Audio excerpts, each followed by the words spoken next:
Before we begin, I just want to say that I am sincerely sorry for any of the drivers that I mispronounce in this race, because it's going to be pretty bad, I assure you. But I'm going to go into it with a load of confidence, and I'm going to act like the word is right, the name is right, but there's a good chance that the 30-plus drivers in here, that the new names, I'm going to get insanely wrong, so feel free to ridicule me down in the comments below. I will try and fix it in the next race. Thank you.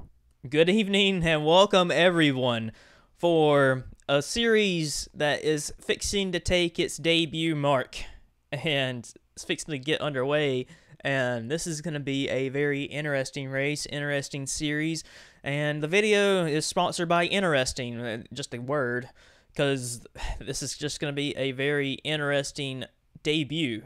The NAPA Pro Series is basically the cars that raced in the Cup Series years ago.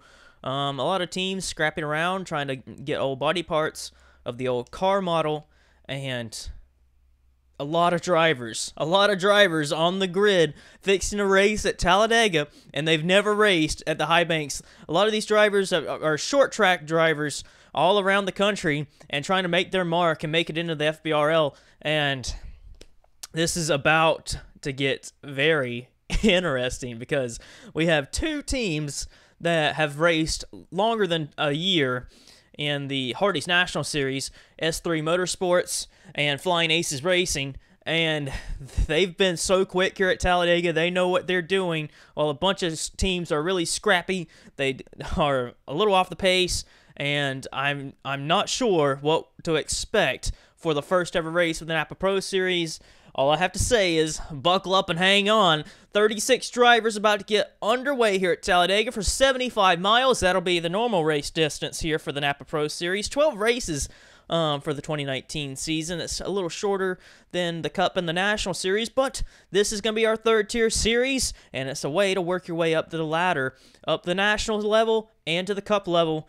And a lot of these drivers, about 30-plus drivers, and with a field of 36 here, that's about as many drivers that have never raced in an FBRL race, and it's just going to be very interesting, just like I keep going back to, very interesting. So, on the front row, Samuel England in the 24 car, or actually he's in the 56.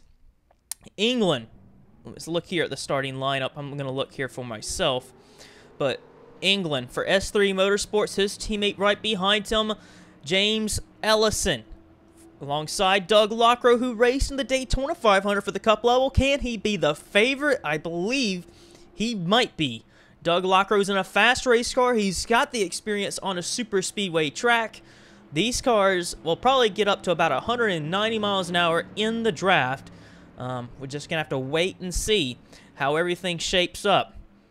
So, as we look further back, just England, Lockrow, Ellison, we talked about them. They're in some really fast race cars. A little further back, the other Flying Aces racing car, the 05, Nicholas Guerrera. Those two cars have been so fast in the draft.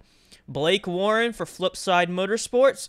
Further behind him, the 13 car, Brian McDonald, driving for North Border Motorsports. A lot of these teams brand new.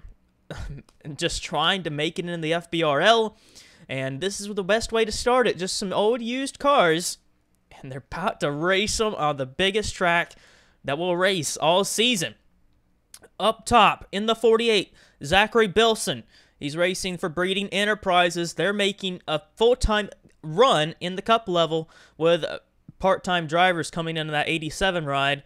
A little further behind, Ryan Reed in the 41 car. I like the colors on that car. The Texan Motorsports, they are the new team in the Hardee's National Series as well, taking over the Mace Enterprises equipment. So they could possibly be fast, the Texan cars, and Guerrera alongside. And then a little further back, Edward Zimba, right beside Brandon Crasta. And you see the field coming off of turn 4 now. As we get set and ready to go racing at Talladega, Samuel England has been the best car in all the practice sessions, the fastest in practice and qualifying. Can he win the race? We're going to come to the green for 29 laps, and we're racing at Talladega. NAPA Pro Series, it's underway.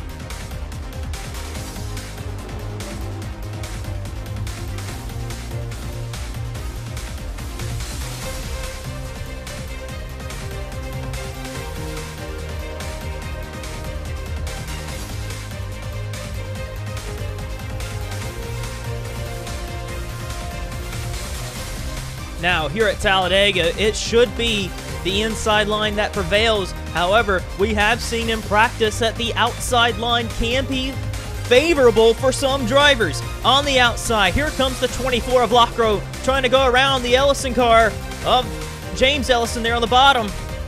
S3 Motorsports trying to get to the front and get to the front really quick. They're up there. First and second now. Lockrow getting shuffled out as cars continue to try and fan out 3 wide. And with the very variety of crews and experience on the grid, not sure how packed up they're going to be, but lap 1 of the series and for the debut of the NAPA Pro Series is complete. Samuel England is your leader. 3 laps into the race, Tib Foster. He started 15th for Diego Yepes Incorporated, and he's already up to 5th at 03. Looks pretty fast. Brian McDonald's able to keep up. Blake Warren's there. Lockrow's actually falling back further than I thought he would. But Lockrow is going to be the favorite. Another driver with some experience on the grid, but not in a very fast car here for the Talladega race weekend. Levi Pascoe's midfield in the 92 Ford. He's trying to power his way to the front, but he's in a lot of race cars. A lot of drivers. I'm very impressed by how clean they kept it and kind of keeping off of each other as these drivers race at Talladega for the first time. A lot of them for the first time. Some drivers have raced at Talladega, just not very many. Here comes Nick Breeding in the 88 car to the inside of Tib Foster. He's got Doug Lockrow right behind him. Lockrow's going to look like a big veteran in this series. He's like a rookie in the Cup level. He's racing part-time in the Cup level with Horizon Group. And Lockrow to the inside, trying to get back to the front. Breeding on the back bumper of Brian McDonald, but Blake Warren, look at there, man. Edward Zimba to the inside of Bob Burns. That was a very aggressive move, but you can see the variety of experience from the NAPA Pro Series. You can tell that they're fanning out. This could be a very anticlimactic race, I would say, because you see, some teams are able to be faster than others, and they're kind of spreading out single file, but we have a long ways in the race to go. One of the favorites for this race, we're going to keep an eye on Lockrow. Very close, like only a couple of corners away from winning the Daytona 500 for the Cup level earlier this season. Underneath of Blake Warren. Warren nearly losing 4th there to Nick Breeding. To Foster's all over Breeding. Zimba, McDonough, right there. And there's Guerrera. He's actually struggling a little bit while Lockrow is trying to get back at the S3 Motorsports cars. They're trying to break away a little bit, and Lockrow going for 2nd place here. Samuel England has been the best car all race weekend for the NAPA Pro Series here at Talladega. In that 56 car, he's going to be tough to pass. He's been a rocket ship out there. And as they are running about single file for the first 6 race cars, there's Guerrera trying to make up some positions. Tib Foster underneath of Warren. Foster has a pretty good car, but does he have a good enough car to challenge the front 3? Foster up to 4th place. However, here comes James Ellison back underneath of the 24 of Lockrow. S3 Motorsports is looking really quick for this race weekend. And I'm actually surprised of how spread out they actually have gotten. I thought they would actually be a little more packed than usual, but then again, I'm actually not entirely too surprised. Looking further back, Sam Pickard has lost the draft with Bradley Dahmer Jr., so they're out of the draft. Jacob Rose, Sebastian Kukolen, a little further back, and then Ryan Butcher, Daniel Voiles, Austin James, Noah Wright. These guys are losing the front pack. Larry Hagan leads this 2nd pack of race cars, while Justin Johnson holds on. There's about 23 race cars that are still hanging on to the lead draft. To Foster and Nicholas Guerrera have worked their way around Doug Lockrow. They're in the 3rd and 4th. And Foster, he's got a really good race car for a team that doesn't have much experience. But Guerrera's peeking to the outside. Here comes Jimmy Jr. to the inside of him, and here comes Foster to the inside of Ellison. Ellison and England, the S3 cars, have been very quick, and they're going to be very tough to beat. And Jimmy Jr. to the inside, looking for second, but here comes Carrera to the inside, nearly some contact in the tri-oval. Nicholas Carrera trying to make it 3 wide for second. The pack is going to really get a good draft off of these guys in front. They're all over each other. There goes Zimba. Edward Zimba in the 94, giving a shove to Carrera. The 38 car, Parker Ness, he started out back, I believe. If I believe so. Actually, he started a little further up. I can't see him on the starting grid, but he's making his way to the front, looking to the inside. 3 wide for third place, possibly. Carrera is clear for the battle for second. Here comes Lockrow trying to fight back. The 40. The 40 of Alexa Luchin started very far back. I know that for sure. The 40 struggled in qualifying, but she is coming to the front with some help from Nick Breeding in the 88. Breeding nearly all over the apron. Front 2, breaking away. Carrera looking to the outside. Is he going to make a double back to the inside? No. 4 wide, though, for third place. Breeding, Luxion, Lockrow, and Ness. And 4 wide further back for about 7th place. Man, they were single file for a while. Now they're 4 wide, mid-pack. But the front 2 still nose to tail, trying to pull the gap. Carrera and England pulling away. James Ellison back underneath the Breeding. That's for third place. But they're still 4 wide. Brandon Crasta right in the middle of all that. The 99 of Thomas Jericho to the inside as well. Jimmy Jr. and Crasta nearly hit on each other. Blake Warren and Edward Zimba in the 94 and 8 car. They are falling back. They were up there battling for the race lead earlier. To the inside, Bob Burns in the 67 with Kyle Springer in the 33 right behind them. And Levi Pasco, who has struggled really all weekend.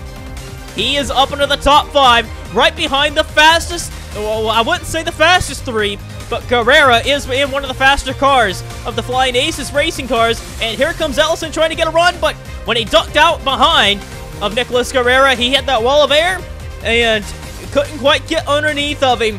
The top 5, really the top 7 cars now single file, but this pack is still real racy. Ellison way wide, no help. He's going to lose a lot of momentum. The second pack back here is racing just as hard as the pack in the front. Noah Wright, Justin Johnson, Daniel Voiles, Austin James. Looking for some other people. Sebastian Kukulin, Ryan Reed, Larry Hagan. Man, they're racing very hard. Voiles nearly all over Bilson. As we look here, Randy Riggs Jr. as well. Julio Caesar. Julio Caesar, who won the Daytona race for the Hardee's National Series. They are racing so hard for a top 25 spot. Here comes Carrera to the inside of Ellison again. Pasco getting shoved by Tim Foster. Foster's got a pretty good car. Jericho in the 99 car. Thomas Jericho, where did he start? He started 26. He's had a ways to go from the back of the field. And fighting with Foster, fighting with Pasco. Here comes Lockrow. He's been in and out of this pack, but he's proven to be a quick race car. The challenge for the race lead to get up to second place. But he's got to get around these race cars. They're getting spread out just a little bit again. But they have proved that they can run 3 wide and 4 wide. Ellison and Carrera again race for second place. Samuel England has been the dominant car. Nobody's been able to get alongside of England for the race lead. Lap 16 of 29. How about the Red Line Motorsports car? Jimmy Jr. getting alongside of James Ellison. And further down below the Dodge, the 96, that's Kyle Farrell. These guys mixing it up with the S3 and Flying Aces racing cars. They have been the best cars on raw pace here on the high-speed ovals. And they are racing hard at the lead of the pack. Samuel England continues to lead by about a car length or 2 over the race for second, but they are 3 wide. Lockrow clears the 96 of Farrell. Breeding is there. The 26 car, who even is that? The 26 down the inside. That's Bobo Jones. He's trying to claw his way to the front with Thomas Jericho in tow, but Jericho shoves him in the middle, 4 wide. These guys putting up a heck of a show. I'm surprised they've kept it together And they're racing like veterans out there. They're proving themselves out there racing. Look at this for the race lead. That's Lockrow trying to get alongside on the outside. That's not going to work. They're 4 wide again. Jericho to the inside, bringing Zimba. Breeding there in the middle for Breeding Enterprises. Man, for a NAPA Pro Series race, this series is already showing its hand. Lockrow trying to go for the lead. It's been a fun race to see, and this is the first lead change we're seeing possibly. And Jericho smartly is going to go with Lockrow, and Doug Lockrow, very close to winning the 500. I mentioned that a handful of times already, but I told you that Lockrow was probably going to be the one driver that could challenge for the race win. And look at that, Parker Ness. Thought that was Thomas Jericho. They have very similar rides, Jericho and Ness. Jericho back there in the middle, in the 3 wide mess. But Parker Ness in the 38. What a run here for Parker Ness. He started deep in the pack in the 30s.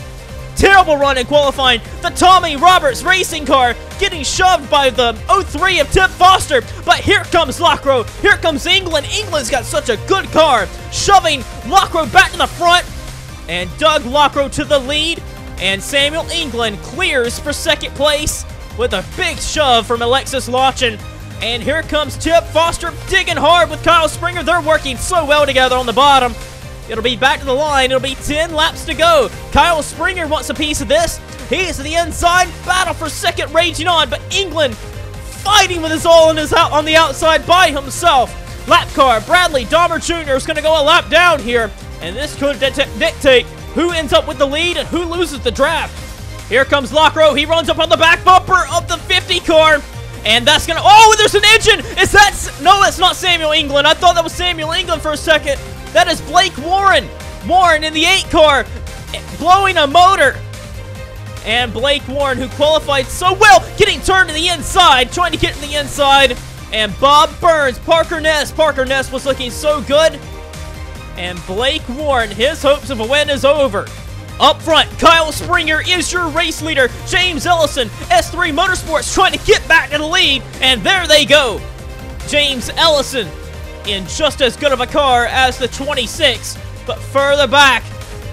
The pack is spread out just a little bit. Alexis Lochin, Thomas Jericho, Eric Rodriguez, Parker Ness, Bob Burns, and Brian McDonough also out of this. 4 wide nearly. They're 3 wide still. James Ellison leads the way. 4 wide further back. There's Jimmy Jr. the inside. And they're going to run up on Sam Pickard, another lap car. Ellison goes to the high side, but will Pickard go high? He does, and it's going to hold up Ellison. Here comes Jimmy Jr. Here comes Edward Zimba to the inside. There's Sam England to the inside. Man, they're nearly in the wall trying to find some way around them. There's the 89 of Carson Hill. 4 wide for the race lead. Jimmy Jr. around and into the race lead. Oh, man, this has been such a good race right here. These guys been scrapping it out. And for our first Talladega race for these guys, they have been racing so well. But Nicholas Guerrero all over the car in the middle. That's the 70 of Pickard. But up front, Lockrow is back in a second, and England is still fighting, trying to get back to the lead he commanded for most of this race. But Jimmy Jr. in the 65 car has had a very good race for Redline Motorsports, but he's going to have some really quick cars behind him. And look at Lockrow to the inside. And here comes England, very smartly goes to the inside behind him. Brandon Crasta's there. Bobo Jones is still anyone's race, but it's very clear the 24, 56, and 5 car, along with the 05, are so quick out there. And Lockrow leads by not very much over England. England being very patient right now in the 56 car. Here comes a great run from Jimmy Jr. Jr. having a fantastic show. Alexis Lochin is still in the mix here with Bobo Jones. Nick Brading's there. Crasta, Ellison's in the mix. I think that's Carson Hill in the 89 SunTrust car on the inside pushing Brady. But Jimmy Jr. is trying to block England, looking for a push. England looking high, but they're trying to... Man, England does not want to work with Jimmy Jr. right now. And Lockrow continues to lead, but here comes Samuel England on the inside of him. Man, about 20 plus race cars still in this main pack. Lockrow trying to block Junior, but he might want to try and block the 56, and he can't even do that. Here comes England with a power move right around the 24. Samuel England powers his way to the front, and I think, oh, there's a wreck. Bradley Dahmer Jr. is around, and the caution flag is out. This could be the race for the win, and Samuel England is going to bring him to the caution flag, and that might be the race. England first. Lockrow, man, if he had held on for one more lap. And Kyle Springer is in third for right now, the caution flag. Kyle Farrell, there was a wreck down to turn 1. So, separate incidents here. Nick Breeding making up the top 5. Gonna have to see what brought out the caution flag. Looking further back, the second pack that was racing really hard earlier. Looks like the 0-0 car of, who is that? Austin James turns the 48 of Zachary Billison down into a couple of cars and brought out a wreck, collecting Sebastian Kokolin. Ryan Reed was also in it. Ryan Butcher. Billison involved, like we mentioned. And the caution flew, and there was also a separate incident down in turn 4 that would have also brought out the yellow if that one didn't, with Bradley Dahmer Jr. Looking at it here, trying to get a good view. I think Ellison gets a little too aggressive, gets into Guerrera, down into Bradley Dahmer Jr., and around he went. And that would have brought out a caution either way. So the caution flag is out. We're fixing to see if the race is over. Look at this. Cars are staying out, but there's a handful of cars that are pitting. So I believe they think they're going to get a restart, but I'm not sure why so many are deciding to pit. A lot of drivers giving up a chance at the front of the pack, track position. Giving up a bunch of track position here to come down pit road. That's about a good 12 cars down on pit road. So it looks like we will get a restart, but this is going to shake things up tremendously. I really don't understand this. Some more cars are coming down pit road. Kyle Springer coming to pit road. Alexis Luchin. Or Luchin, my bad. Brandon Crosta. James Ellison. Some drivers giving up track position even again on this round of pit stops. We only are going to get like 1 or 2 laps to go, and I don't understand this. And Parker Ness, who was racing for the lead earlier, has blown up under caution. And again, we have more people pitting. Why didn't you pit earlier? Bobo Jones, Nicholas Guerrera, Bob Burns. At this rate, everyone that was at the back of the field will be in the top 10 fighting for the win. And I do not understand this. Guys, topping off, Bobo Jones came in for a splash of fuel. Same with Guerrera. Do they not think they can make it on fuel? Very concerning for the guys that didn't pit if this many people are coming down for a splash of fuel. Well, the restart order has shaken up a lot since that. A lot of guys have decided to pit. We'll get a 1-lap dash, which could be a very anticlimactic restart. England, Lockrow, 2 of the best drivers on the grid. It's going to be hard to pass them. Kyle Farrell, Nick Breeding, Jimmy Jr., Eric Rodriguez, Ben Crouch, Austin James, Thomas Jericho, Tim Foster. A lot of drivers up here in the top 10 now. And even towards the front that we haven't talked about much all day, they're in a good position to get good points. England in the 56 is going to lead Doug Lockrow, Kyle Farrell, Nick Breeding to the green flag and the white flag. One more time around. Who's going to win the first ever NAPA Pro Series race? England did not get a good jump, but Lockrow behind him does not have much help. Kyle Farrell's going to be there, possibly in a good position to get a slingshot, but with the way the draft has been, it's going to be hard to get a good run. Ben Crouch has been out nowhere all race. He could get a top 5, and he's underneath the Breeding to do so, but for the win, down the back straightaway, Kyle Farrell to the inside with help from Jimmy Jr. This is the race for second place, and as they run side by side, exactly what the 56 of Samuel England wants to see. But Jimmy Jr. trying to shove Kyle Farrell back to the front. And it doesn't look like it's going to happen. Look at the run they have made. They're going to have to come down pit road. They're out of fuel. They're out of fuel. Nick Breeding to the... Wow, what is this? Nick Breeding and Breeding Enterprises is going to steal it away. He's out of fuel, I think. No, he wins at Talladega. Nick Breeding! What is this? Nick Breeding wins the first ever NAPA Pro Series race. They ran out of fuel on the white flag lap. No way! I was ridiculing everyone. Look at there, they're losing so much time. All the points on the board for a championship. And England dominated this race. Looked as though he was pulling away. He could have coasted, but no, he was out of fuel. 26th place. Man, England, Farrell, Lockrow Jr., James, Crouch, Rodriguez. Riley Drummond Jr. was already lapped down, but Levi Pascoe almost took the win. Tip Foster gets third. Edward Zimba gets the top 5. Looking for 4th place. 4th place was Thomas Jericho. How about Nick Breeding in the 88 steals it away from the top dogs. Nick Breeding for Breeding Enterprises. It looked like it was going to be an S3 Motorsports win or a Flying Aces Racing win. But these guys kept fighting to the bitter end, and I can't believe it, the underdog teams, they outsmarted the top dollar teams. Unbelievable. I can't believe this. Can't believe it at all. Nick Breeding is your winner for the first ever NAPA Pro Series race, and what a way to kickstart it all. It's been a good race, and man, can't wait to see you for the next one. All right, we'll take you to the finishing results after the first ever NAPA Pro Series race. Thanks for watching.